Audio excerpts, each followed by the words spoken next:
What are my tiny bangs doing? Being greasy is what they're doing. Hello from New Hampshire. I just got here about an hour or so ago from New York. I'm here all week for a music residency.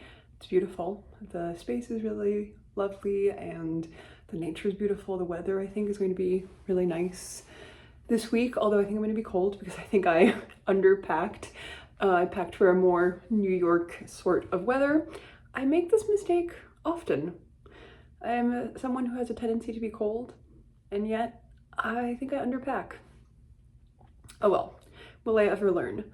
What do I plan to do in addition to making music, i.e. what do I plan to read this week?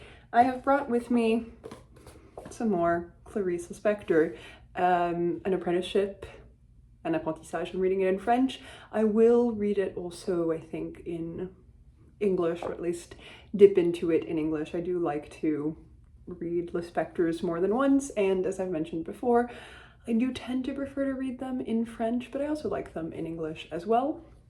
I started this on the train this morning, and I read, I don't know, the first 35 pages. And so far really liking it. I had read actually about this much a couple of summers ago, and I didn't quite get into it, and this time around, I love it. The very first note, author's note, even before the book, I really loved, and I posted it on my Instagram actually this morning, but it culminates in "Je suis plus forte que moi" in French. I am stronger than I, and I love it. I like it more in French. I like that the author's note much more in French. I looked it up in English as well because I have the ebook in English as well on my iPad. The other thing that I was reading on the train was Rosalind Brown's Practice. I first heard about this book from The Left-Handed Reader a few weeks ago. She was reading it and really liking it, and so that kind of got me perked up. So I was reading that as well on my tablet, and I am liking it. I think it's actually going to be very appropriate to my life currently and my life this week, because I'm singing and rehearsing stuff this week, but I'm also putting some writing stuff that I keep kind of alluding to every so often together. I've been trying to write a lot more this summer in fits. I lack practice. I've only read the first small section of that book, but so far it is about a woman, a university woman who is sitting down to write. And it is very much this just like moment by moment of her very ritualistic, diligent day trying to read some Shakespeare sonnets and then in preparation of writing an essay about them. So we'll see how that develops. I think it'll be really good. Also, I think it's going to unnerve me and annoy me a lot. I'm getting very annoyed at our protagonist. Part of it is jealousy. I'm jealous of her practice, but also she is too diligent. So I think I'm judgmental partially out of my envy of her, my jealousy of her, and my knowledge that my duo mate is moving around. Yeah, I think I'm jealous and scornful, partially as a result of realizing that I'm lacking a tremendous amount of practice in my own writing and knowing that I must have some more, but I also find her annoying and weird. So we'll see. It is no longer blueberry season, unfortunately.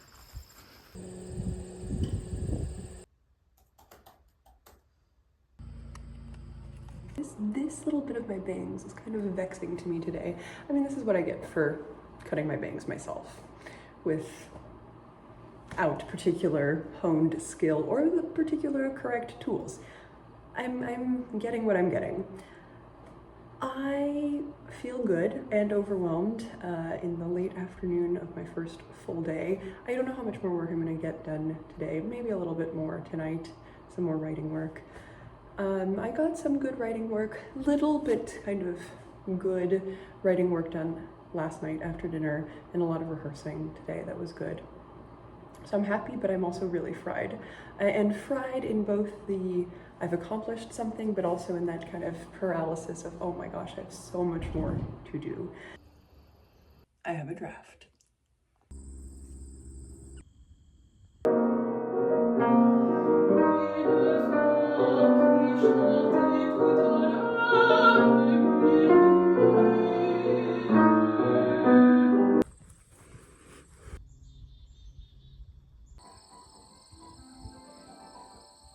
By the way, I also brought this along to kind of peruse. I finished it, I read it at the end of August. If you follow me on Instagram, you already know this because I posted my monthly reading list, as I always do. But I brought it so that maybe I could write my Substack notes on it. I have a bunch of notes actually, and I took some more, I kind of organized my thoughts on the train ride up here. But I still owe my book club Substack some Anne Carson Antigonick thoughts. Sorry I'm behind on that. I've really enjoyed my Antigonick August. I really enjoyed rereading and reading Anouilh, Antigonick, Antigone, French translation of the Sophocles, English version of the Sophocles, rereading it, and reading this Anne Carson for the first time, which is vaguely a translation, but very much a reinterpretation. So I definitely have, I think I have too many thoughts, and I have, as you know, too much writing. So at some point, you'll get something in your inbox if you're subscribed to that. Sorry I'm behind. By the way, look at this fabulous shirt. I love it. It's great. Voilà, that's the update for now. The music that I'm working on here is La Chanson d'Ève by Gabriel Fauré, the Song of Eve. It's a song cycle, late song cycle of Fauré. And it deals with Eve, the creation of the world, and Eve's relationship to the world. It's very, very cosmic, and it's very kind of personal, symbolist. The poetry is in French by the Belgian symbolist Charles van Herberg, and it's very both at once kind of intimate and radiant and full of phenomena of nature and kind of human beings and bodies and the natural world, the human world, the connection between kind of the personal digging in and the divine, connection to environment, connections just to the universe at large, and therefore, it's very, very similar in some ways, at least in my head, to Clarice Lispector, specifically, definitely an Apprenticeship, but every Lispector I've read before. And I noted this, from the beginning. I started working on this music a while ago. I think last summer, I first started looking at these pieces, and immediately I was struck by remembering previous Clarice Lispectors I had read, and for me, it falls into a very similar cosmic soup of kind of philosophical, psychological, and spiritual questioning. It's very much how I read both. And in fact, I think my reading of Clarice Lispector has probably influenced my reading of those poems and my subsequent kind of text about those poems, composing a long-form text about kind of my relationship to those poems, to that music, and to singing. And in fact, that text starts with a citation from Clarice Lispector. I cite the first sentence of The Hour of the Star, all the world began with a yes. So it's all very fitting. It's just kind of circling together.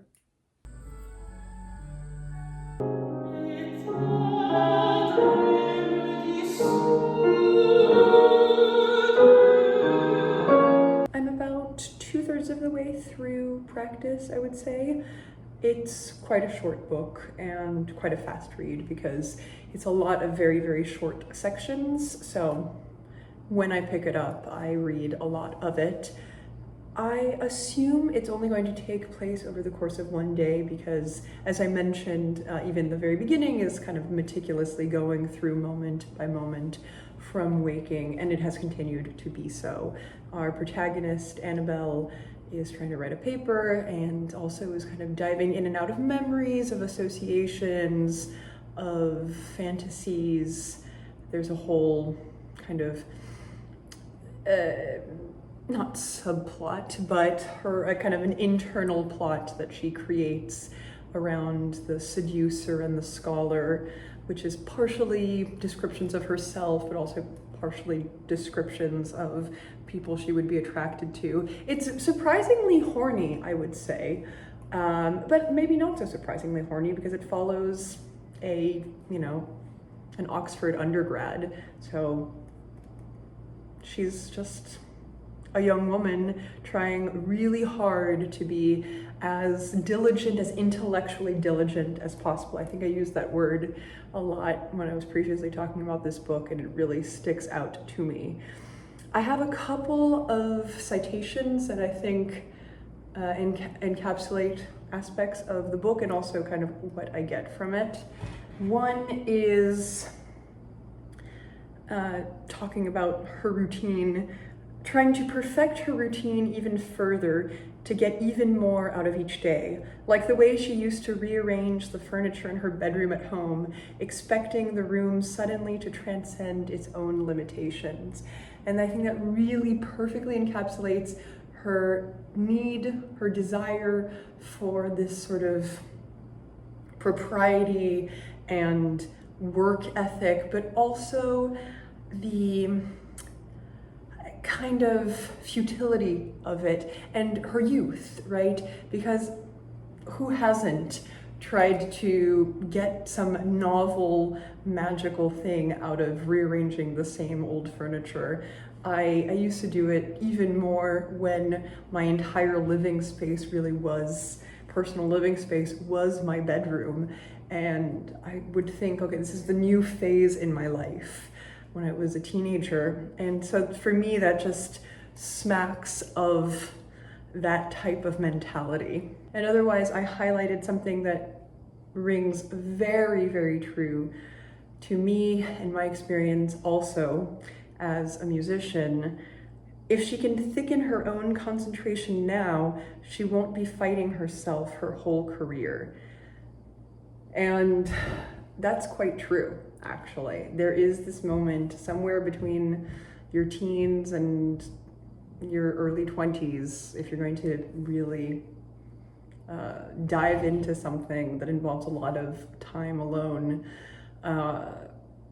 where you have to learn how to be alone with yourself and kind of thicken that that practicing impulse in yourself. Otherwise, you're just forcing yourself for the rest of your career to do that thing, because it's obligatory. It's absolutely obligatory. But ideally, at some point, younger rather than older, you learn how to fall in love with it.